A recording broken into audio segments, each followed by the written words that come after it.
صل على سيدنا محمد الفاتح لما أغلق والخاتم لما سبق ناصر الحق بالحق والهادي إلى صراطك المستقيم وعلى آله قدر مقدار العظيم. أيوة أنت لرا جملنا أنت لرا أسرفنا سلا نوي أفريداي نوي لوناني مي مغونا نسونا يكا لونامي نمبنكا بوي donc mɔgɔ bɛ suna ni jumalo wali sera mɔgɔ bɛ suna le seri a ti farida seri la an dun bɛ farida seri o la an bɛ dugawu kɛ bɛɛ lajɛlen sɔli tɛmɛnen kɔ n bɛna dakuruɲɛ dama fɔ an yɛrɛ kɛnɛma mɔgɔw dama ni ɲɔgɔn cɛ an minnu bɛ silamɛw ye n'an bɛ kuranɛ kɔnɔ na o kuma bɛna fɔ aw ye ka hakili di aw ma. ɲɔgɔn faga yɛrɛ faga bannen bɛ k'u bɔ laso kɔnɔ yan ɲɔgɔn faga fana bɛ yen kelen kelen kosɛbɛ anw ka baara t'u ye dɛ la k'a fɔ dɔ ye n ka wari dun n'a ma sara n b'a faga an tagabolo t'u ye dɛ ayi a y'a dun kɔrɔ min na a kɔni a ka kojugu kɔni kɛ nka kɔrɔ wɛrɛ bɛ dibira e tɛ min kalama o bɛ yen est-ce que ni wari yɛrɛ tun tora e yɛrɛ jɛra k'a bolo tigitigi mɔgɔ ma dɔ duman na est-ce que e yɛrɛ tun bɛ na sɔrɔ k'a dun wa ayi n ko mɔgɔ minnu ye mɔgɔ kuntanw ye ala y'olu ɲɔni ka bila u ka to k'ale ka sababuw de kɛ na n tɛ tɛ se foyi la ne ka kaari faga e bila ten komi ŋaniya ma ɲi o kosɔn ni si banna o k'a to i ka taa ban n'o tɛ e tɛ se k'a fa o la i tɛ se ka foyi kɛ i yɛrɛ hali ye kalon kɔnɔ mɛnɛ mɛnɛ tɔɔrɔ i ma se k'o fa nka silamɛ yɛrɛ lakika silamɛ t'a yɛrɛ faga ayi tɔnw ni kereni bɛ mɔgɔw fɛ ka dɔw kɛ ɲɛmɔgɔ ye o ɲɛmɔgɔya kama olu bɛ silamɛw ye n'o tɛ ni silamɛw lo silamɛ t'a yɛrɛ faga dɛ la silamɛ lakika t'a yɛrɛ faga kerecɛn min y'a ka kerecɛnya la o t'u yɛrɛ faga bɛɛ fana bɛ yɛrɛ faga ɲɛ kosɛbɛ ni a fɔra ko dɔ y'a yɛrɛ faga karamɔgɔ ka ɲɔgɔn lajɛ tugun ka taa o fana ŋɔmi ɲimi leçon yɛrɛ belebeleba tɛ nin ye koyi mais an b'a bolosi joona ka tɛmɛ sɔrɔ ka taa n'an ka leçon ye kosɛbɛ mɔgɔ minnu y'u yɛrɛ faga de la aw hakilila ko olu yɛrɛ dɔrɔn de y'u yɛrɛ faga wa silamɛw yɛrɛ de y'a faga a bɛ seri misiri min kɔnɔ misiri kɔnɔ mɔgɔw de y'a faga kosɛbɛ cogo di sabu o ma silamɛya fɔ a ye ayi o ye seli de ɲɛfɔ a ye o kosɔn an bɛna ɲɛfɔ mɔgɔw ye k'a fɔ k'o ye seli de ɲɛfɔ a ye nin jumadon in na février kalo tile 5 san 2010 Baba Julaso secteur 22 Jafar n'a diɲɛ ɲɔgɔn bɛna a ɲɛfɔ aw y'a ka faamu misiri kɔnɔmɔgɔw de y'a faamu nka sabu o tun ka seli de yira a la a tora a bɛ seli dɔrɔn de kɛ ni seli ma kɛ k'i yɛrɛ faga kosɛbɛ ni bɛ seli ka kan ka jaga bɔ ni bɛ seli ka kan ka hinɛ o si ma fɔ a ye seli dɔrɔn kosɛbɛ a bɛ to ka taa don ka bɔ n'a b'a kunbiri k'a ju soli dɔrɔn k'a kunbiri k'a ju soli kosɛbɛ n'o tɛ mun de dɛsɛra la foyi i ka saraw ka ɲi kojugu i ka fɛn bɛɛ ka ɲi kojugu mun de dɛsɛra la foyi ni limana bɛɛra o hali n'u y'i ka sara tigɛ ala k'o minɛ sama ye i bɛ kun k'a ka gɛlɛgɛ bɛ sanfɛ n'a y'a sɔrɔ e bɛ seli la i tigi i ka leçon kɔnɔ i ka gɛlɛgɛ tɛ biro la ayi tɔgɔ de la an bɛ biro la n'o tɛ mɔgɔ min bɛ balo n'u tɛ don ti biro yɛrɛ ɲɛ la olu ka ca u ka don biro kɔnɔ ko nafaratɔ kɔnɔ ka bɛ biro kɔnɔ kɛnɛma mɔgɔ min bɛ balo o kɛnɛma mɔgɔ yɛrɛ bɛ biro kɔnɔ mɔgɔ balo parce que ale ka namara bonya de kosɔn ale taara don bondeni kɔnɔ ka to k'o ka wari lajɛ ɲɔgɔn na n'a b'a taa fosi k'a wari kan m'a fɔ a ye n ko danga bɛna wuli ali tɔnburu in na a bɛ wuli mɔgɔ kɔni mana a yɛrɛ faga silamɛya kɔnɔna na ala ka leçon kɔnɔna na maa tɛ seli a kan ayi kuma tɛ ka saraka bɔ a ma a man kan fɛwu ni min ye bɛ taara seli a ka se a ka ɲaamɛ di ɲɔgɔn na n'o tɛ o tɛ kuranɛ kɔnɔ o tɛ ko silamɛ ba lo ko a tɛ fɔ misiri la a tɛ fɔ misiri la i mana kɛ i tɛ fɔ misiri la cogo o cogo misiri kɔnɔ basaw olu yɛrɛ tɛ bɔ ayi o bɛ yen ele bɛ to ka taa ka na o basa ninnu sɔrɔ yen ni n tɛ bɔ misiri la ne bɛ mɔgɔ kɛ silamɛ ye misiri kɔnɔ basa bɛɛ tɛ kɛ silamɛ a turu ka n'an nagamin kosɛbɛ o bɔli ko e ka taa ni ka se mana gbanto o musu de bɛ e wele o kosɛbɛ ale bɛ ɲɛ ye a bɛ n'i taara wali ni maa ma ye ti sɛri la e bɛ na lon dɔ i tɛ na lon dɔ nka alimami bɛ taa lon bɛɛ walasa a na k'a ka saraka ŋɔnɔ sɔrɔ a bɛ ten o bɛ ten koyi aw ka ala munna mɔgɔ min b'o yɛrɛ faga bɔ ko jila tutanw bɛ seri la wele ka sisan a jaate ni faantan y'a yɛrɛ faga maa tɛ taa ye la e fa kɛra sunjugu ye mais nafolotigi y'a yɛrɛ faga ni kɔni ala mana min latigɛ wele bɛ kɛ o b'o fɔ jaate o bɛ taa ŋo min ɲimi o b'o kɛ mais ni faantan nin kɛra sunjugu ye a kɔni o ko jila tutanw de bɛ wele la sisan o ka silamɛya taara min silamɛya tɛ yen seli kosɛbɛ nka laji dɔ y'o yɛrɛ faga o san a karamɔgɔ cɛ yɛrɛ dɛ minnu bɔra wagadu ka na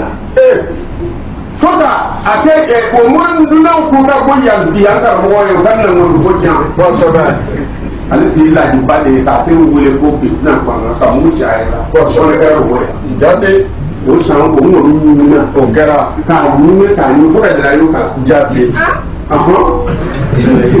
bɛ na fana an dɔ tɛ y'a yɛrɛ kan do fɛnkɛ na yɛrɛ fɔ ko ale bɛ sunjugu ye kosɛbɛ yɔrɔ ko ni k'ale ala ka latigɛ ye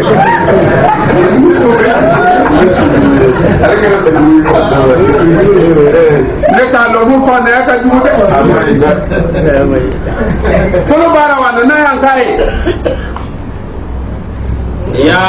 أيها الذين آمنوا أو يا كل من يبغوا له تمولوا يرفع كوته أي ولو يكافروا ده مشركوا له لا تأكلوا أموالكم أو كذا أكل فرودو بينكم بالباطل أو نيوتي بالباطل يرى katuka ndo ngana furuna maraka de tourne ka dum ba ra yara njobe akun tikew illa an takuna tijaratan fana kare awajo ke feyi antaradin minkum wotu ga ke jeya awni nyoche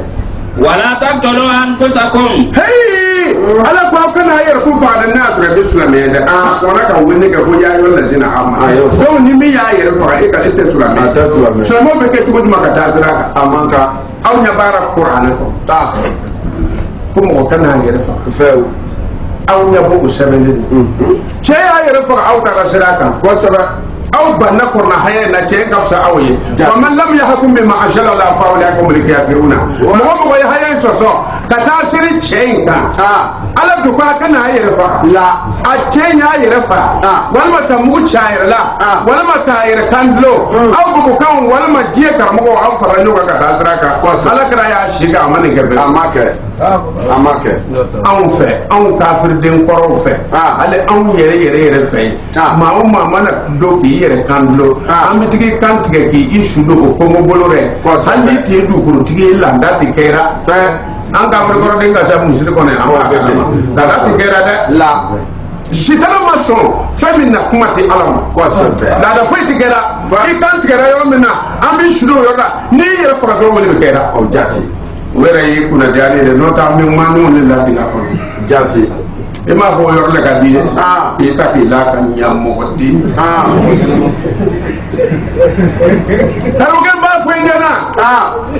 maa fagala in b'a ye kiti tigɛ a yɛrɛ ye tuma dɔw la maa tɔgɔ wele tɛ nka hakilimaw b'a dɔn mɔgɔ ko e dun tɛ fɔ misiri la e nana nin kɛ nin cogo in na e ka silamɛya kun ye jumɛn de ye kuma banna a banna bɛɛ sigi e ye silamɛ ye wa a y'a fɔ a kunna ka taa karamɔgɔw taara sira kan o ma gan o ma ka kalan kɛ o y'o kɛ ala i ko a ti ɲɛ an bɛ kalan i ta kuranna kalan piya wa an bɛ cɛ ŋɔni ɲimi piya ne bɛ min kɛ k'o kɛ o ka sigi ka ala kɔ kosɛbɛ olu t'a bɛ juguya cɛ ta a bɛ juguya ye o ye fɛn min ka man ɲa sabula o ye baara de kɛ baara min b'a yɛrɛ baara min bɛ mɔgɔ wɛrɛ sama ka a kurazi dɔn ko ni i k'i yɛrɛ kan tigɛ mɔgɔ tɛ se de kan ko k'ale y'a yɛrɛ faga ko masaya kan wa ne fana ka ko bɛɛ ne bɛ ka se yɔrɔ min na ne fana bɛ yɛrɛ faga diɲɛ o na se de kan malamatiya kɛ nin yɛrɛ faga ni dɔrɔmɛ kelen d'i fɛ i bɛ kɛ sujugu ye nafolotigi min y'a yɛrɛ faga ale le kɔni k'o latigɛ ele bɛ sujugu le mɔgɔ jumɛn bɛ fɔ ka cogoya mɔgɔ mɔgɔ y'a yɛrɛ faga o y'a bɛɛ ŋɔni o y'o kɛ wa man yaf'al dhalika ko ni mɔgɔ mɔgɔ ko baara fɔsɔn ninnu kɛ udwanan juguya kosɔn wa zulman yɛrɛ tɔɲɔ kosɔn fasawfa nuslihi naran a banna o k'e banna i bɛ sira kan ka mun kɛ ala ko n bɛna don jahannama kɔnɔ i bɛ taa sira kan kɔrɔnɛkɔrɔ tɛ nin ye wa ko maa fa ale ala b'a don jahannama kɔnɔ yɛrɛ kan dulonna mugu tiɲɛ yɛrɛ la n bɛ yɛrɛ yirika ka bɔ ka bɛn k'a b'a don jahannama kɔnɔna na karamɔgɔ mun ni y'i bila i taara seri a kan n'a y'a sɔrɔ e yɛrɛ t'a tiɲɛ tɛ ka tɛmɛ ale kan kosɛbɛ a t'a tiɲɛ dɛ n'a y'a sɔrɔ e yɛrɛ tɛ yaara ka mɔgɔw ni filɛ ka o ŋɔmi ɲini a ka baarada don n'a y'a sɔrɔ e yɛrɛ tɛ son ye i sira kan kosɛbɛ n y'a mɛn dɔw ko fɔ ko o ka silamɛ tɔnkuntigi dɔ tun ale tɛ foyi tigi ye o silamɛ tɔnkuntigi est-ce que o tɔn nin ye silamɛw de ye wa ayi n'o tɛ normalement an ta kuranna kɔnɔ kini yɛrɛ faga n'a y'a sɔrɔ o tun bɛ ala ko kuma de fɔ misiri ninnu kɔnɔna na ka to ka mɔgɔw ladi cɛn t'a yɛrɛ faga a t'a kɛ satigi o tɛ mɔgɔ ladi ye ayi n'o tɛ n'aw tun bɛ ladili kɛ a ɲama cɛ nana ban k'a yɛrɛ faga aw yɛrɛ tɛ taa sagara an y'a fɔ a ye ala ko la an ye ala ko fɔ a ye n'a sɔrɔ banna k'a yɛrɛ faga a kɛra misiri ko ye aw tɛ taga yen a ye ala ka kumakan sɔsɔ min bɔra an dabara la k'a fɔ a ye an tɛ taga yen mais n'i y'a ye alugu taara a yɛrɛ faga diyara aw yɛrɛ ye a diyara o ye cɛ a ba dɔrɔn mɔgɔ in sara bɛ kan an ka taa cɛw olu ka cɛ dɛ awɔsɔ dɔw b'a tunu gouvernement mɔgɔ bɛ bɛna ye a ko o b'o fɔ gouvernement mɔgɔ bɛ ye ka olu tun ma cɛ ta ko silamɛya ɲa kura ayi o ti y'a ta o ka baara koɲa lɛ kosɛbɛ n'a sara olu bɛ taa wajibi ani silamɛya ta abo tɛ la olu fara ɲɔgɔn kan gouvernement mɔgɔ ye min don an wulila fɔlɔ olu k'o ɲini o kɛra cɛ sun t'a la lahara ala filɛ a b'a fɔra k'a b'a jeli la a t'a to yen a y'a fɔ wa kana dhalika ala allahi yasiran a ko ka mɔgɔ b'a jeli ko ka nɔgɔ masa ma kojugu fɛn wɛrɛ tɛ fɔ ye fɛn tɛ kɛ a banna o ko b'a dɔn o ba tɛ o ba tɛ ko ba ni fɛn tɛ kɛ ɲɔgɔn an ma tɛmɛ o ba tɛ problème sɛnɛ o fana ye ko b'a dɔn ko si de chef e yɛrɛ m'a fɔ ko e si de chef ne ma dɔn ko e ni chef e le ko ko si ko ayi o de ye chef n'o tɛ n jɔn b'a dɔn mɔsi i taara sa i fa i kɛra kafiri a ma bɛn ne ma dɛ n'u taara kala k'a fɛ ka sira kan olu laban cogo bɛ cɛ juguya a bɛ cɛ juguya olu kɔnɔ haya sɔrɔ kosɛbɛ o tɛ to suratul nisa a kolo kalan bɔn an tun filɛ k'o de lase aw ma an bɛ sɔrɔ ka taa ni kuma yɛrɛ ye tuna suratul nisa aya 26 a ko nin bɛ musow ka suratul nisa aya 28 oh vous qui croyez ne mangez pas inutilement vos biens entre vous sauf quand il s'agit d'un négoce par consentement mutuel. Ne vous entretuez pas. Dieu est miséricordieux envers vous. Nous jetterons bientôt dans le feu celui qui agit méchamment et d'une façon injuste. Voilà qui est facile pour Dieu. Sourate les femmes, verset 29. Alhamdulillah, ay ni kuma me an da ta mato an ma shiga alera kama na an tise ga yafa ka ta mana sai be an bi tu an ga dina ba dina be nya tu ya minna fami ni ala yere ya shine an bi ta do le kristiya ala ya shine silamaya ala ya shine jati na bele filan ko ko silamaya ta wato mana na da na kristiya mo ba wo yedo an ko ko tikisi nana na bafu ye do an ko o tikisi nana na kiro i ka labew ye do an ko o tikisi ka sɔrɔ ala ta ko tugu suratul hadid ko a haya mu wa ani nan ata haya mu wa ani segira ala yi modi fawma kretiani abe tende wa o ya bo yera la wa ala le y'o ɲamar n'a ye wa ala le ko k'a kɛ wa mais f'an ko ɲaga fɔlɔ kosɛbɛ jotigiya tɛ ayi nka ala kɔni t'a fɛ mɔgɔ ka to man kan n'i ko i tɛ chrétien i tɛ silamɛ i tɛ se ka to ten o man di ala ye kɛ jotigi ye i tɛ jotigi ye n'i kɛra jotigi ye don ka di diinɛ na i ma kɛ foyi de ye n'o tɛ dɔ an tɛ silamɛ an tɛ silamɛ ye dai tekete judai tekete bravo kakala mo fawle ko il te foye du ke doye anga so kana ni doye kana dogo si doga so ni jotigi tumi ka di mo ko te foye Allah ni gbara jotigi e ko ala ka doye ni nya e ko ala ka doye ni ko e kelen so ka ibu so ka ala ko fa na ala ba ki o ka bo yo ta ka bo utawa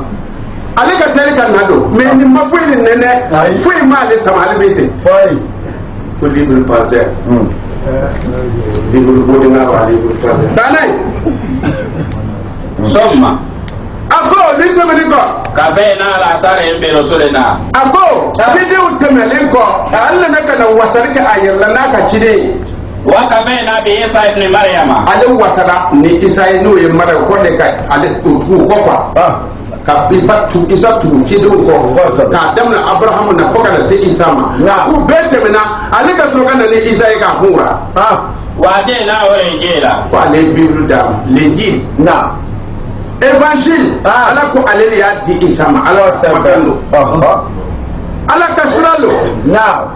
ala ka lumière lo na ala yɛrɛ dali ko ale y'a da ko sɛbɛ a y'a fɔ n b'a mɛn silamɛ la ala tɔ da e l'injili ɲuman tɛ yen e y'o kuma in kuranɛ kɔrɔ k'a ɲuman tɛ yen wa la ko chrétienw y'a kɛ n'a y'a sɔrɔ e yɛrɛ la dɔ kuranɛ ko ala ko ale de y'a jigi mɔgɔ bɛ se ka ala ka sira dévier wa i b'i yɛrɛ de dévier la walima kunkolo bɛ funda ko ale bɛ tulo danna ye wajalna fi qulubi alladhina itabahu akul muhammad tura jésus christ ko ali fendo bla usukuna wa yemwe rafatan ubihina wa rahmatan ubimakari wa rabaniyatan mena yi folo yalo ala le ni ko de ko saba ala ele ke krene chrétien nya fa nyala ta ko bidu tugunda isa yere ko na ko hina ni makar do tugunda ayafo wa amnu ko ate bible fe amnu ko ate l'injil fe amnu ka ate évangile fe awere ka qur'ana le ba fora ko chrétien beta ko sebe abna mu fora se ala ko chrétien beta ko sebe mim ko so na isam ko hina ni makari ko le botu sukuna wa men ni laba mbe min ni bo je burkina karmo fe aw ba kala ne wa ni ma do hali arsala min fagoni be aga kay figi kitabu be arsala ko na tagara kerela sulaiman ni kafuru be kerela ko na tagara mon père sur kafuru fe na ma bere yo fe ka mo kunchi na ma fe yo fe ka mo ko aka na se o mate pourquoi ala yo o fora arsala ko ni aw ba te qur'ana fe aga kitabu kakala mi aga mo kakala ya se be fana akwata kala aya kala fana kwata fe kaba adu kwata qur'ana fe adu ta'aruduma burkina karmo be gi hakili toara anga bor farno ga ko bakile ye kasi ko sabe katuka karmo ko roshi karmo minu ni bulu te ala ka ko sabe wotmana na l'injil na ututana ifo ko ka warabani yatani akum monpelia ibtada ako ya shine ma katabna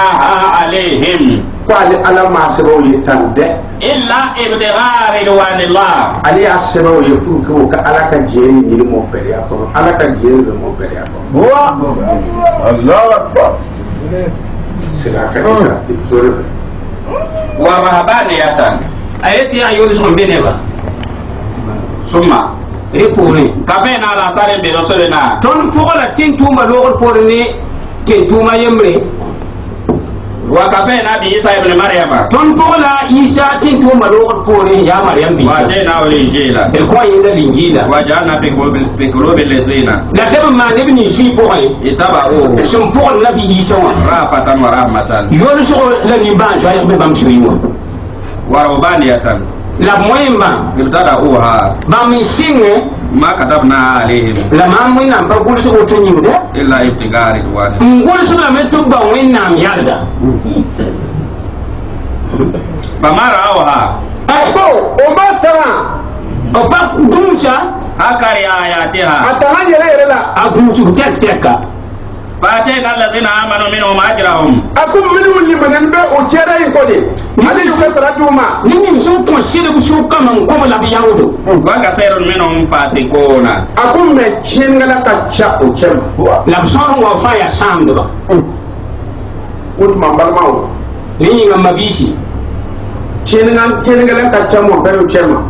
samdo sumbe mon peda masuka amada mon peru drama akum Muhammadu mawo abate mon peda ma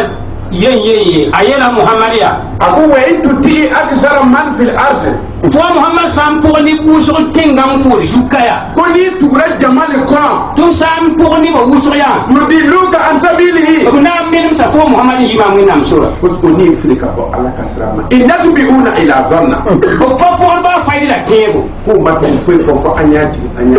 o pour ba fayda am tede wotum tede wo asgara ka fayo ale ba yela lamia ako inna aksara nasi to ban tini ma sor hun wa ako mo wala so chama tini sor hun wa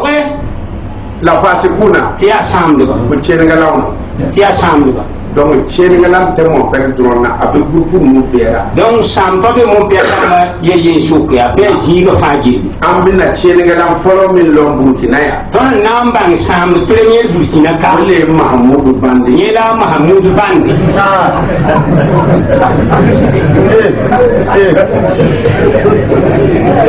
munafiya mabaiwa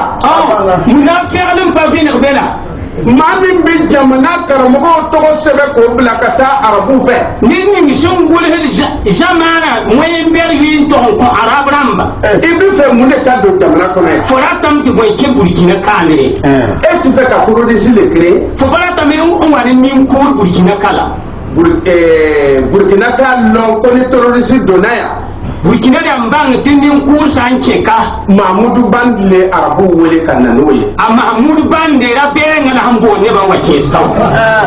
wa asbiru be ko de kan wa ashiyare nan yiwa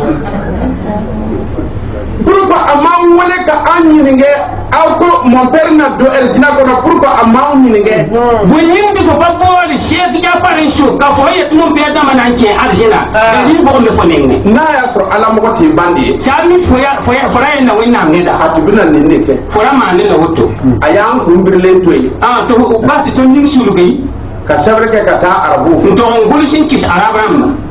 kunne ti sheko jafar ani tijani mo mun beya ani tahdil ram sin kella ani amadiya mo ani ahmadiya yamba ko anu wulle be ka fo ko mon père bi do ergina ti ba ma ye ti mon père na ki arjina mais abi fe mo abu ka mu ne ke la fora dam ti arabram man boy ka gouvernement ko juge mi ba ko gouvernement min geso yel kai buli ngum biya ko Nigeria bi kera la islamu ni mon père Nigeria dem dara zambre mon père dam ni islam suka ambe nyabuda nyam fa ne ina eteli wa poka wonal mayan ni nyotina doya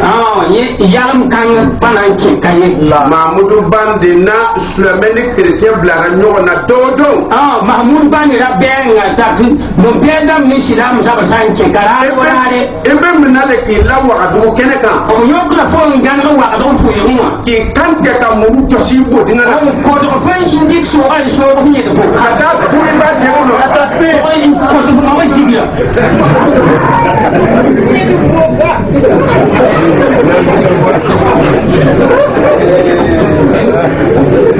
alhamdulillah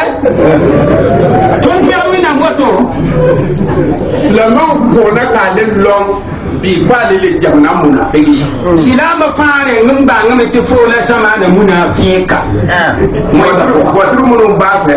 mubina mis be fo nengo luminu ba fe isa asini be fo nengo burkina ko de yalla ba ka war soro yoro mina sis burkina da mbang fo som pa ngi de ni wa bin nin de la abu ba tuka warda wa ya munafik tum kan la fo tum ti araba ko fo li gouvernement kan na sigi ko mi ka terrorisme londe gouvernement bang da way jini fo ko mi fo o nem kusa de mbodi ballo ala ko le bina afa frotiga o to ni mi yamti wina nan ka fo ba wa yoro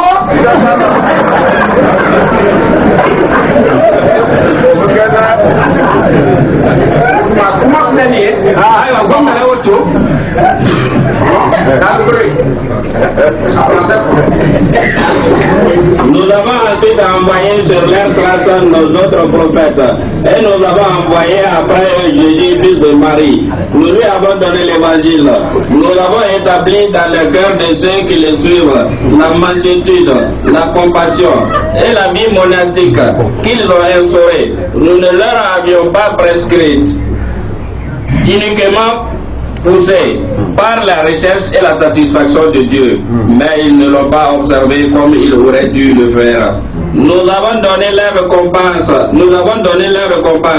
à ceux d'entre eux qui ont cru, alors que beaucoup d'entre eux sont pervers. Sourate le Frère, verset 27. Ibn Surah Jumana ala Imran konnana kan Nabi Isa valerlo ka bamsu valerlo ka bonyalo ala Imran da ayam binana alkele ibi soro ka lo ko ke teo tugu ne be cheme ko ibi soro ka valer na bonyalo ibi soro ka bamsu bonyalo abamsu ka bodie musu be jati aforate do ala le afo aforate donc ala Imran pourrait ingese Nabi Isa wena hon kwa dawlu ni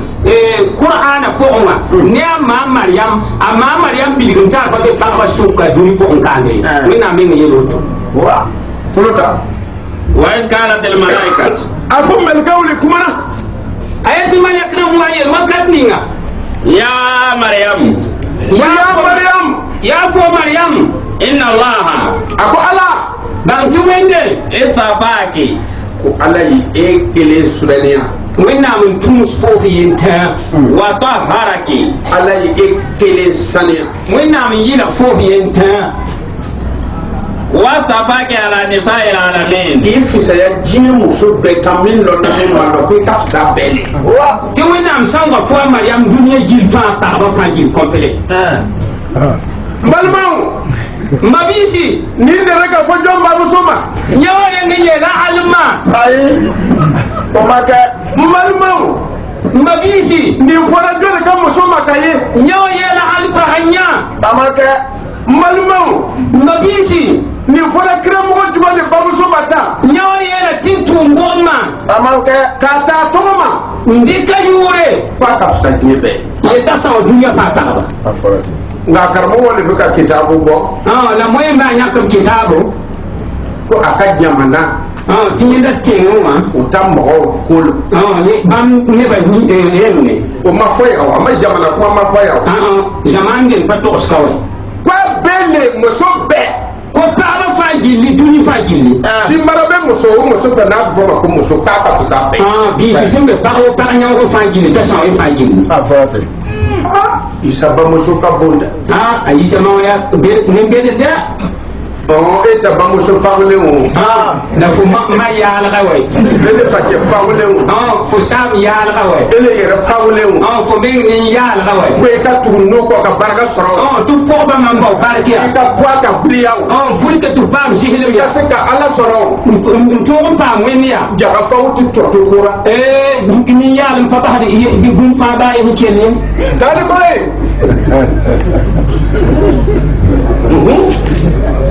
akoro jigi les anges dirent oh Marie, Dieu t'a choisi, en vérité il t'a purifié, il t'a choisi de préférence à toutes les femmes de l'univers. Sourate la famille d'Imran, verset 42. Talo fa aya bi durunduru tane Ya Maryam, ako i Maryam muso bɛ wula ayati ko Maryam ugnuti li rabbiki. ako e ka gunu kɛ ka batu kɛ i tigi ala ye munumunu tigi ala ye tiya ko Maryam tu pousse ko tum sama wenam wasjudi sujudu bɛ to man sujudu warka'i urko kɛ to man ruku ma'ratina ni urko kɛ bagaw man anu ruku man ba donc min na ni yɔrɔ in fɔ don n'o tɛ nalaman dɔ bɛna ko dɔ ye o aywa to sha chapare yalam ni na wa yidam ya ko ka urko kɛ ni urko kɛ bagaw taman ruku ya na am ni ruku man ko ka sujudu kɛ ni sujudu kɛ bagaw taman sujudu ni sujudu man ba an ba Maryam ton ma Maryam a bamuso de tɛ lahiri ta amma ndari ka alkaula ko n'ale ye den sɔrɔ a b'a di ala ma ti san pa biga na kon wende a nana ka na den sɔrɔ a kɛra muso ye awan pa ma biga la biga yi paha ako walaysa zakar kal unsa la yataqayi wala rawde ako chete ko be muso ayati taqayi wala rawi o kawati na bamman katuma ni ti den folo so na kera che ko sampa mbinin ta sa ya rawa ibo di alama ritra yen ko wonnam direct taka tabla tambul ko ray ritra lam to ni muhinwa o dem so chama ne tumay bambe ko ban asukube ale na tay so yiwa pa mare na o kera muso ya para ale do tiga lahirta la yin dikal kawla sawa ko na yin den so abadi alama ti han pa biga na ko wonde ma amma kan lahir wuli sabwa kera muso la bayi kala kawla de te ali ba ta ni de aga de muso ni bo mine ta yoku bi problem mu ba ka tagana tambul la to on kisni ho o ya soro muso tay tambul la e wakat kan ti ta fa ka mu yoro le balo ko muso ti ta tambul la de ne la yamba ti pa pa le mi hiriye ta ko ne nyoye ti rapa nyataba man yakful maryam ya na wala maryam an ce da man nyote don dubunin nan mosa don na kwani ta so kaya an na ngun tanga malaman ce ni muso tumbe yo tubna fo aya din ni muso ko amma biga sami ti tambara be na mi ho na to ko nya to nya kan muso tumte muso tara kabe ala kam misri wenna misra shawli bin no solay rapun simpam ta ba ko ala ko fihi irjalun ayati rapun de ko utuma mbalma mabisi ambinna lo ambalmance ambinna ni koloyi na ya sami wane da linam ka taurata ka kolo dobriya je taurata ayaramma aw ka tongo tiyambanwe ko muso ti ta misirla tiyambang ti pa pa de mi la woso ramuni fe ni pa ga saba ko ni ala ko kira kana lo misirla wina ti tum da yalla mi fo ka lo misirla ta yalla mi hinninga misir mi shindira ala takwa mi sin sin wina am joya ninga me awda na sharia ke la yam wan samare na sariwa la masjidun usisa ala takwa la masjidun akon muhammad kwa kana jo misirla kwa kan lo misirla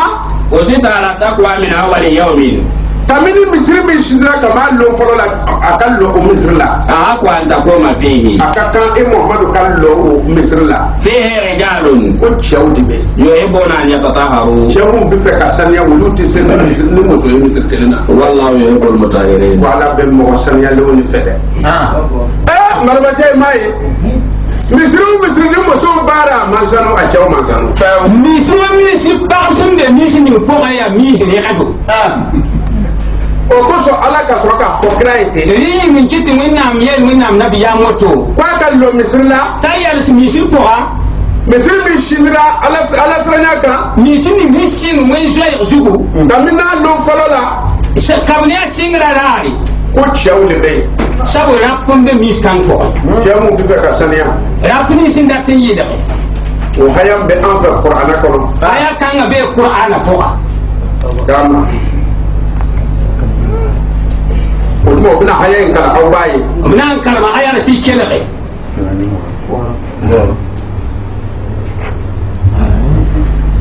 ko kala alladhina akon mo binu aya ti de bini si itakazu masjidan akon binu ka misiri bina de bini si yo ko misiri diraran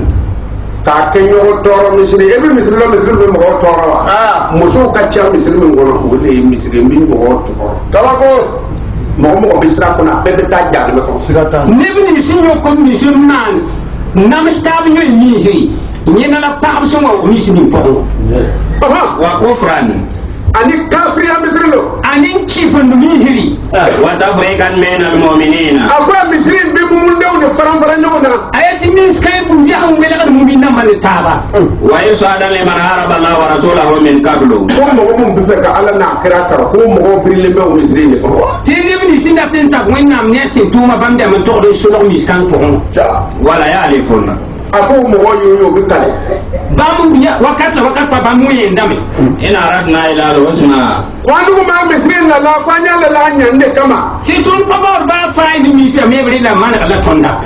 wallahu yashhadu innahum lakazibun ala ko alim wa sai shirera mismo bin misri joka moto biye misri min kolona na alko ala sirera ako farnya fol ba ni ko ko biye wa wẽnnaam yet ne ni sẽn yam sẽn mi sẽn bas tɩ tag kẽeda pʋgẽ pʋʋsma tɩ wẽnnaam miyam tɩ b yama yem tɩ ra tamarba pa tɩ maag yaa koy yagdba la takun fihi abadan ko ala kira kana lo misri kono tɩ fo wẽnnaam tɩ tʋʋm la wa yɛls miskan pʋgẽ la ye la masjidun pas ka lo misri kono t'a tʋg yɛls misin ning pʋga usisa ala taqwa min awali yawmi min shira ala sirena kamna lo ala ko kuma misin ning sẽn sɩng ne wẽnnaam zoɛɛga kab ne a sɩng la raara aqua an taquma fihi ka muhammadu kallo misri le kono a sɛgdame tɩ fo mohamad yɛls miskan sabu pʋgẽ corona ka sari ala ba misri kono sabu qur'an sare rãmb d miskan pʋgẽ fihi rijalun akuni to na misri kono bi joye akuni nyabi chewlera tɩ sã n kɩ miskan pʋgẽ f yɛta yɛɛyãmba yaa rapla f yãkta yuhibbuna an yatataharu o chew bi fo ka siriyete ra kãy ratame n yɩlg meese wallahu yuhibbu almutahirin wala be mo sana ya do fere tɩ wẽnnaam data ne malmo aw minu misri minna sẽn pʋʋs misi ning pʋgẽ wã ni mo so do nay ko ne pag bɩ a pʋgẽ wã ro abe ma nogde fãa yaa yãmb fãa yaa yẽkd rẽmba mamudu bande do be muso karamo ko mahmud bãnd ra pɛɛngã yela ya pagb mora ja na ba ka fortar ngalo muso ni nyogon ta a zẽka yora wãm pagba yugd be mal muso manzam fur pagb yeye e se ka kuma na mu ya fo tõe n gom ne tõnd ka tõnd no wẽnnaam be ne taa koe an be min fora inda ma bama ne wa sã n pa taf yam mba fora antene wulira b togsda tẽle wã pʋgẽ akan da siga fo akan wele an bɛ taa débat kɛ face à face bɛɛ kan télé la bɛɛ kan ye ni wele fɔ n ko a k'a sɔrɔ bɛɛ ɲɛ bɛ a ta kelen wala tɩ yɩl n togsd woto wã saala maan sãmbg layle saa mikame tɩ fo me yaara n yetɩ f yaa bãngda bɩ n bool sek ja far tɩ tog n yɛls tẽle wã taoore n gom tɩ dũniyã fãa gil gese saa mikame tɩ f dika sɩda woto yara bɛɛng b togse pa moa wa yara bɛɛng fula jõnno fula yɛrɛ tɛ fula jõnno tɛ fila ɲɛnamati nin kɛ silbigol hakki batum yawa yara bɛɛnga o tuma n balima mabisi an bɛna taa ni kɔnɔ ye tun zalika jengna ayirma zalika a ko o min ye ta ayati woto to wa min anba'il ghaibi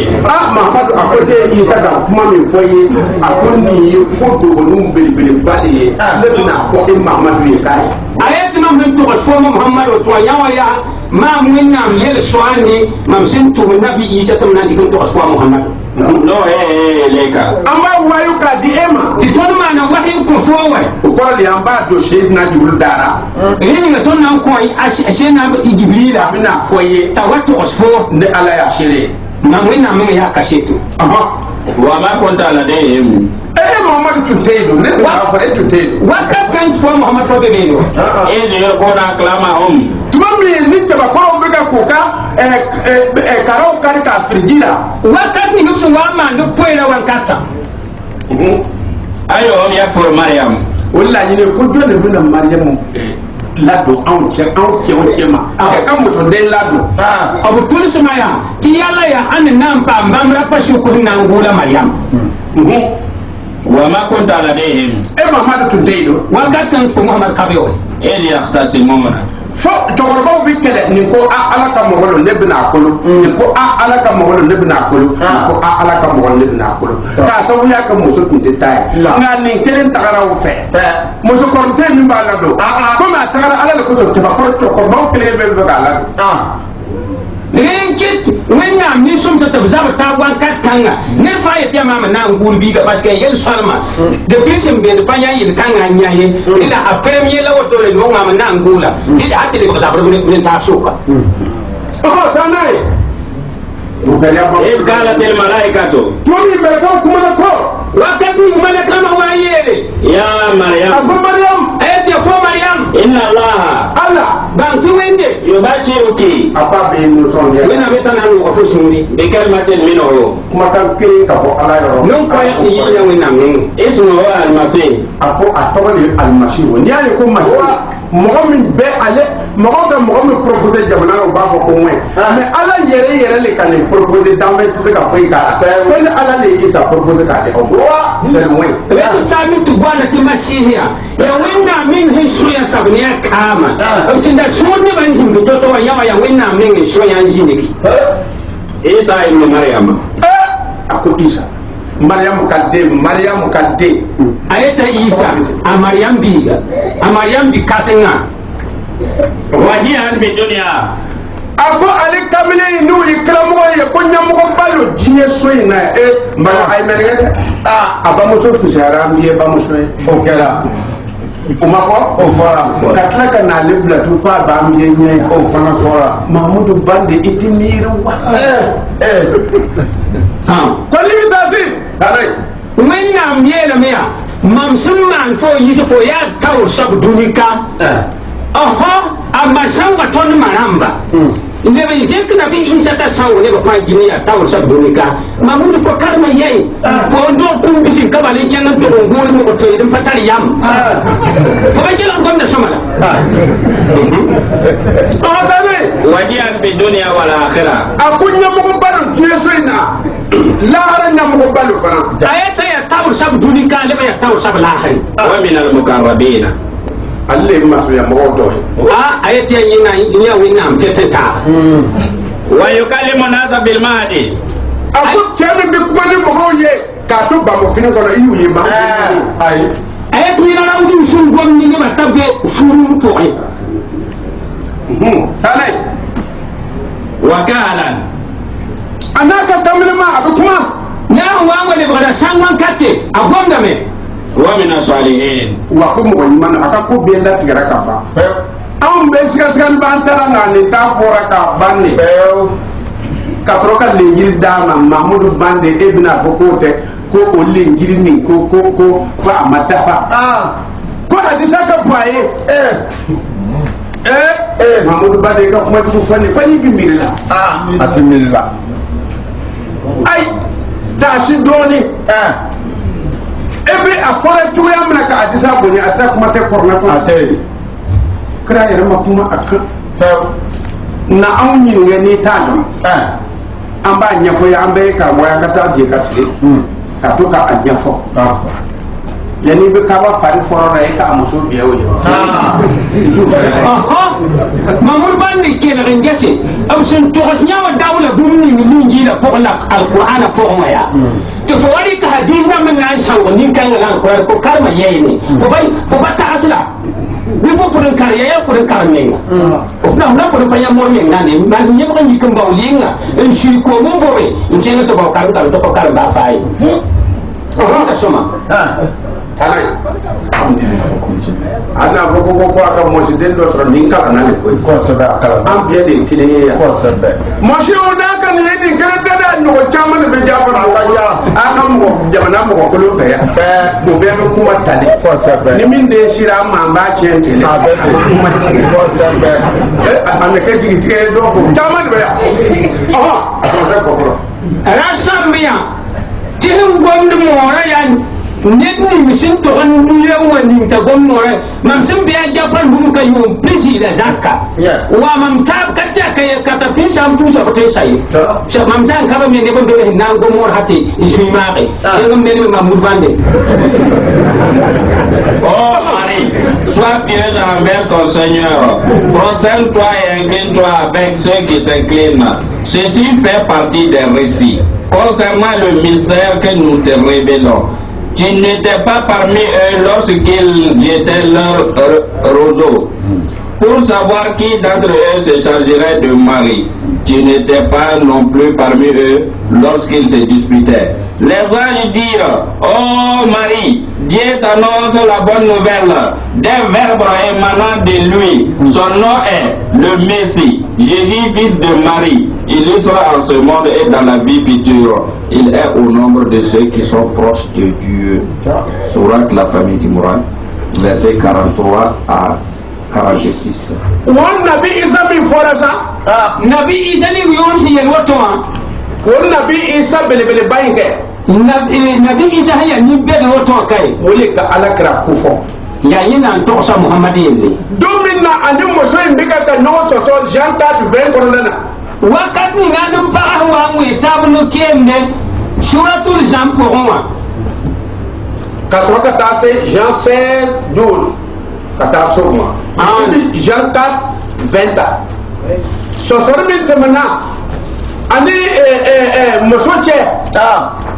antara laban togomina ayi Muhammad ko fa ayi ko sabe Muhammad bande ele zali Muhammad le ko ka goye quoi atabte taray Jean 4 20 Nos pères ont adoré sur cette montagne. nabi isa yi muso do soro akwa ma ko ibitara kuruka ka tafere ko kana tagayi kuri doyi anabi isa min ka bagaye mo ta puwe ta cin tan wanto pusiye muso ko ko an fawo yi batu ke kuringa de bagaye ti ton sam na mara pu da tan kan zugu Et vous dites, ele ba fo ti foyele vous, aw nyamba quel est l'héros il faut adorer? ko mo ko kanga ala batu yormina tinni ni mpasumu pu wenam jininga Est à Jérusalem. ko an ka ta Jerusalem hiji tu be ko yorona to wa de ken jerusalem ti bene la puso bebe Femme, ne dit Jésus. muso ko Jésus ko muso ma ko ta jésus el bagaya Crois-moi, l'année Jésus là ko mama jésus sira l'heure vient aku wati do bin na yere ayati wakati nawa où ce ne sera ni sur cette montagne, ako batu tina ke kuringa ayati puso kana yitankanga zugu yasiye ni à Jérusalem, ayo tna ke Jerusalem ana kana yi jerusalem pour me yasiye que vous adorez le Père. aba ala batu yormina ko atna na ke londo ya atna ke yambe abna ke mi ngwa ya ana yi ye Vous adorez ce que vous ne reconnaissez pas. apa bi fendi batu atimin dongoy ayati apu da gumi nyam so fami buninga Non, aw tondo nous adorons ce que nous connaissons. an bi min don an bo le batu ton se mi buninga la ton tunda Car le salut vient des Juifs. ako kisi bi bo juifu fe ayati tilga yita jifra manenge sallati abu ka ko kisi yo ala ka kuma bi bo juifu le fa alon tilema ala ka kuma bi bo yorle da nabi isa yɛrɛ ye juifu ye k'a ɲɛfɔ mɔgɔw ye a y'a kɛ tan a y'a kɛ tan o de ye kisi nin ye Mais l'heure vient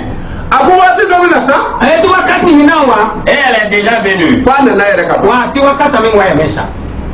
où les vrais adorateurs ko alabatɔbaga yɛrɛ yɛrɛ ti wenam tur menga adoreront le Père en esprit et en vérité. u bɛna a fa ala bato en esprit o tuma ni sanu ye k'a bato ni tiɲɛ ye ko mɔgɔw bɛ nana ko a yɛrɛ nana ka ban ayata nan pusa wenam ni sira la a pus wenam ni limango ni sabna waya mesa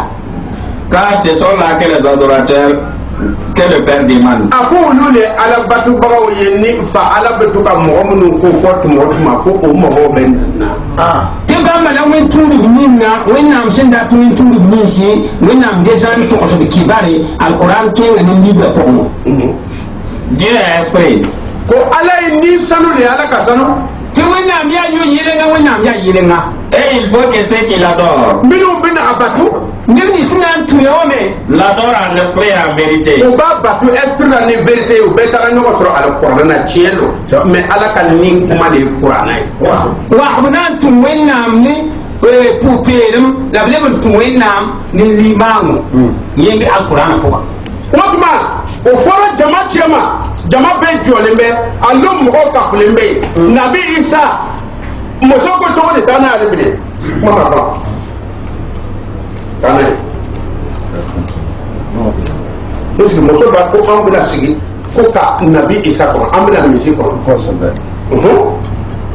La femme lui dit, muso ko a ma yɔrɔ la ti bagaya la wa kiji kanga ya je sais que le Messie doit venir. a ko ne lara la ko misi bɛna o y'a sɔrɔ nabi isa kuma fɔ bɛ dimi kɔrɔ kɔnɔ k'a bɛ na ti ton mi ba kirawa na waya me wakati to ka to so me kirawa be ko ne wate Celui qu'on appelle Christ. o bɛ min wele ko Christ parce que ne ni ti kirisa Quand il sera venu, ko n'a nana na sawa wakati na il nous annoncera toutes choses. ko tɔ min bɛɛ tɔrɔ k'a bɛna a bɛɛ fɔ ti yenni si ke la fa jidi tan to sa fa jidi Jésus lui dit, Nabi Isa ko Jésus ba mo yoro be kay ay isa yele sikanga Je le suis. konne de mejini mi ka ka na fembe ko konne ti ya mam la nit ni fo sungum ci bata sawa nan tok sa sabu mo so to be kuma na nay mo so njun dalo para wa ngom ni wakat ni ngam pa me famille C'est moi qui te parle. abonde be be kuma ne fata ayati mam ngom ni fo to wotu mana Jean 16 verset 12 Nabi Isa bin Ajadu ko yoro J'ai encore beaucoup de choses à vous dire. a fait ka fo imi fo chien ko chama be nfe j'ai encore ay français famo hali bile ko chama be nfe ta fo awye hali mosa ke tin kele gadiya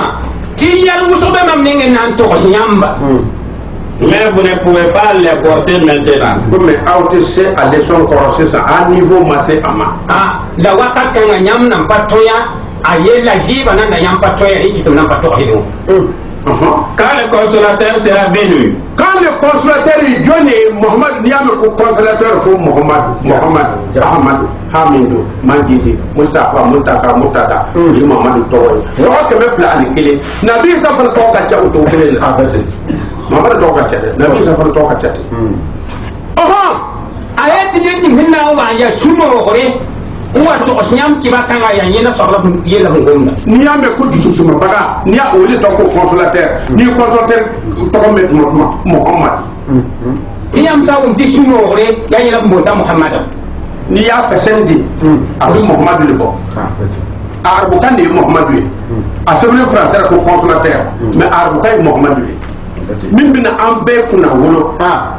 min bina ambe tando min bina ambe susuma Muhammad nana ko togodi ako bible cheye kramo cheye lengiri cheye Muhammad yo fa jembe yo me kramo fa vete kuna tra be susuma ayafo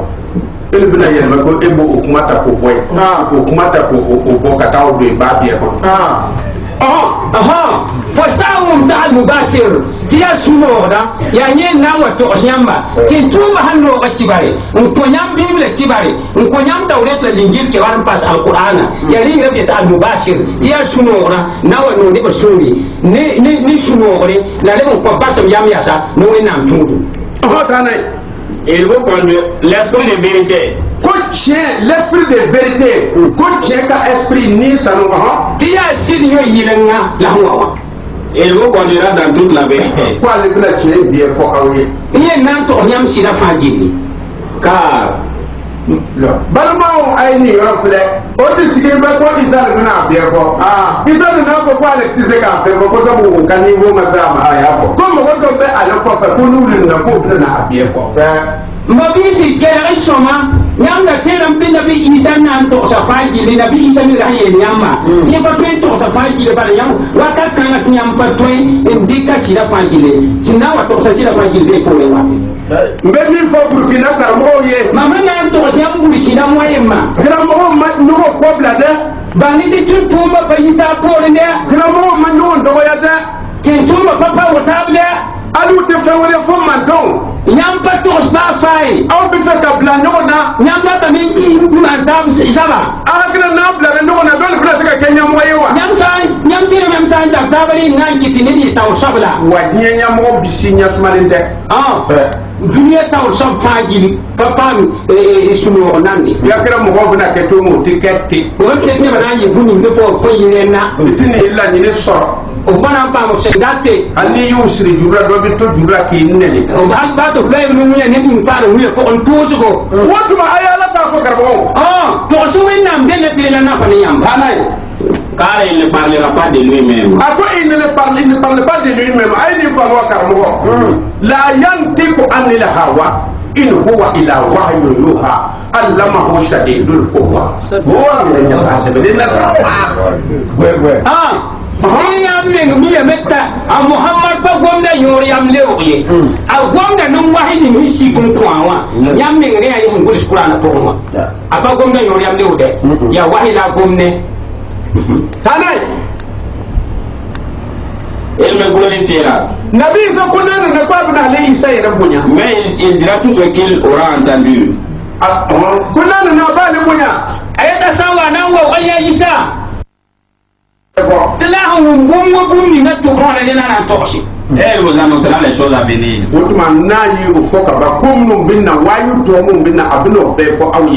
La san to siam mama isari na sha sin ke pore ti no chumu wa pixin basa ayaw to sayam din na mosa. Elle me glorifiera. Ana wa mama isa Parce qu'il prendra de ce qui est à moi. Tanandi ka mama isarinna Et vous l'annoncera. ana to sayam rinna mais Muhammad Koli Muhammad wa yelam ti boy ako fali yahkum ahli al-injil bima anzala Allah lam yahkum bima anzala Allah fa ulaikum al-kafirun ako ayela me akul l'injil tuunu yi mo peru ye ko kabara kena yo ko ka jugement kena linjil damba linjil han shikun ko yamma ti boy boda min linjil ako mo wali be kafiriye mo min makuma ni ala ta ye wali be kafiriye tilani ni ta kifre ni sun pasa kan gwamnati na mi shika so ba ni na la kifre an ka ko bande adisa mi ba fora ajigira yoro jumane ya be nga mamudu bande ko bi ta hadis ni la ya shibiya bukari ikram wala yawa bukari ya ti tumla nisai ikram wala yawa nisai ya ti tumla imam maliki ikram wala yawa imam maliki ya ti tumla hanafiya ikram wala yawa hanafiya ti tumla hanbaliya ikram wala yawa hanbaliya ti tumla wotu manna bukari munne dina kono buhari ya boy din point ele mahmudu bande foma mahmudu bande e de foye fo pa ba fay nere jafarte foye a toni fa ba fay ala ka kuma de fay wenam de na la sira nan kilim filila toni yam kan fa sa mere nan kilim bana toni yam kan fa sa to ala ban ku kan gade ma ko wenam ko la jour bum boy Ousmane mahmudu bande mahmudu bande bi fe ka pression ke ibele klikan da tam to hinu landa jugo ni sama ka yere ibele klikan nta ko hira wandu so landa jugo ka chef ke fulaye ko wayibu il kelen ka to fando ina ti yamri ki paki kanga il kelen ka to fando ti ina yamri paki kanga ibu soro kan ni for ko ru sori bo dingana to ya won dikuru yo tera ni ni ko ka ko ida ke bo dinai dikuru no rama ni ko ka ka shigi ida kan enjin da jugo ki yer ko si ala ka aya an gusu wenam ayaram no te tawala ka sansira sampani ko harkar wakka tayan sansira ko harkar wakka tayan imma la kun ya sansira ni yal wakka tayan ile bu sansira fi yan ya wakka tayan ala ta ko de ko sampo ko wenam den no te bi prière mi ke kam misrila o sampani ko su ko fu mi hila ko ka to ma ko kana mo nyana ko ka gusin duguma ko mo sangara abra ko ni te ko me tenga ne alama de mi ti ko e me chemin da ko tende ko hom kabati ni ma pasiye ki japar de imma kan beneda ni ma na ta tondo ala kan na ko ne tigira wenam da wa hala ko fiye ni ne jafar danga na san indan se ki japara ni mo ya ko amina ni si ya ta amina ala ba ti ju fara ka dafara wenam fara da sab se am sabu ani qur'ana de foye sabo ya qur'ana ton to an ko ka wole mine ibe bla korole ya antse ka foye fa fo ya yo gam ton ning we dana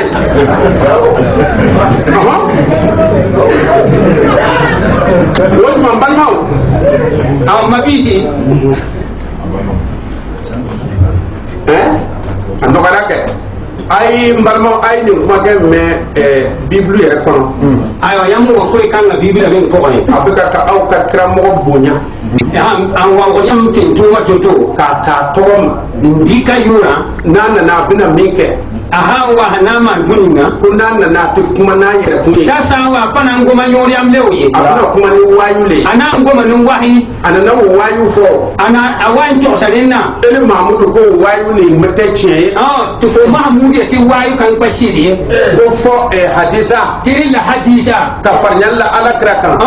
inyak to ya bando ina to fore ko kuma na ni sawo ala la yela ko ta ko nya yori am la ka fo ba ka kuma e belga wayule ta le yel foto bam fana yi wahi min yinge hadisa wayule yawa shukra fo ya mahmud bande hadisa wayula wayute fa wayule ni ko wayulu mo bisirna yawa fo sai ta ya wayu aisha lifu da ne ala ere sirru mo fawle fo menga la he sidik ni yala ele re so ga se ba ga me fo menga sakra men gulsa hadisa ka timi ke yu ye mi fo nan gulsa hadis ka watin nanda ti re korsi ruso menga mbabe be misir kule ni am to fo ya ma yib shaba ne jafar bi fele Cheikh Jafar raptame e ka do qur'ana kono to ke qur'ana poka ambe ka ta nyo sore te fato on pam tabe on bade in yip tab ma bini dele ka ni to ba yin soro fo on pam du kasen kan na ta jele ko mi iblisa be janna to na wa to nyo wa iblis na nyo to to ye pas cheikh de no de mo mo bisranya na ni bi se jot fo ram jafar te fa Cheikh Jafar de ne judo kunte fly ton Cheikh Jafar shule pa yibi kelen kasra alanya tu ko zo ngende kelen kasra elenya yamal jot fo ayi adu se katla ay atam pate pu yibi sarna alanya da na wole mai azota wende a te kabini ele di ba muso sigoro te ne judo kunna fo ni han machine ka ini sura ni bi femino bi se femina tu mi bum ni ngafse trebu ni se ko ke de tume nga ni ma faranto wara be wolera la sam pa gusi yusing nambo bi nya na male ya sam be ho ni me woto de aw mana kuma ni gusrana ala te to fi Cheikh Jafar sang go me sey de pakka min na min fana mbasafi aw be ala kelenta de nya fo ton to hada min na jenna zat anti politique ra ton ko be politique po ye aw kuma na mo bawra ton go agoma ne bera o mo banu no ne ber kaydo ele mahmudu banne ni ka de sa bebe do bo dingana folo mahmud banne hadisa ba fa kire yi sabi ne bo ko de fiu ato ari yunda fo mais o mo banu ka polo wo ne ber kay bi ni bore mbani ni ala ko kana go na wen tuina am kana ba wotu ba e ka ba me ka kete fo me mo da yi woto salli ala muhammad sallallahu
akana fo ko segena ala tetma marché ni mo ko bora diena kan la fiya woni to ko sa wato ya